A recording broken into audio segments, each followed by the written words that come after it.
Becoming a better photographer can feel really intimidating, and it might feel like you don't know where to begin. In this video, I'm going to share 3 ways to take better photos.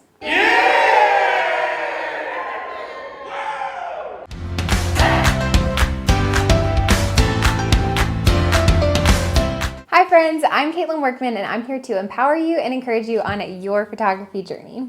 I'm excited to share these 3 things that you can do to take better photos. Let's get right into it. The first thing you need to do is shoot in manual mode and shoot in RAW. I know this might feel scary if you're a beginner, but learning how to shoot in manual mode is going to give you a lot more control over your images. If you understand how your settings work, your images are going to be so much better. The main thing to understand is your exposure triangle and how ISO, shutter speed, and aperture all work together. They all control light, and understanding them will make your photos so much better. Also, keeping your aperture at a smaller number, like f/1.8, will give you that blurry background to make your photos so much better. Wow, look at this. Do you know what this means? The second thing you can do to take better photos is use a prime lens. If you are still shooting with the lenses that came with your camera kit, I would consider upgrading. If you're doing it, stop it. Get some help. I remember when I first upgraded from the zoom lenses that came with my camera to the Nifty 50, which is a cheap 50mm lens, but my photos immediately improved. My personal favorite is the 85mm. I use it for portraits pretty much always. It gives such a blurry background and immediately elevates the photos compared to when I shoot with a zoom lens. Recently, I did a mentor session and I realized she was shooting mostly with the 24-70, which honestly is not the greatest lens. When she tried the 85mm, her photos immediately improved 10 times with that simple switch.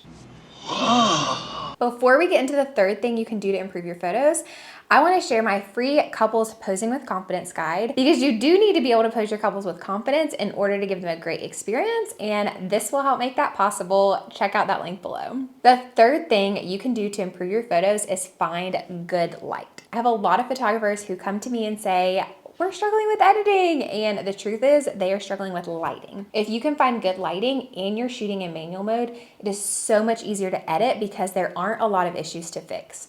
It's very hard to edit to cover up bad light. When I'm looking for a good location, I typically prefer the backlit look. So I want the sun behind my couples. Ideally, I want it diffused through something, like maybe it's peeking through the trees. You don't want the sun directly behind your clients' heads, but off to the side in the corner of your frame. This will give you that pretty glowy light, but won't give you that haze in your photos. Try to schedule your sessions during golden hour, which is the last hour or 2 of the day, and the light will be much softer. The fourth thing you can do is hire a mentor. In our mentor sessions, we walk our students through their settings or through editing. We can easily problem solve and help. If you are wanting to improve but need help getting there, hiring a mentor can help you individually and will make the biggest impact. If you are interested in a coaching session with me, click the link below for our schedule and availability. Thanks for watching. Don't forget to like and subscribe, and until next time, I'm cheering you on.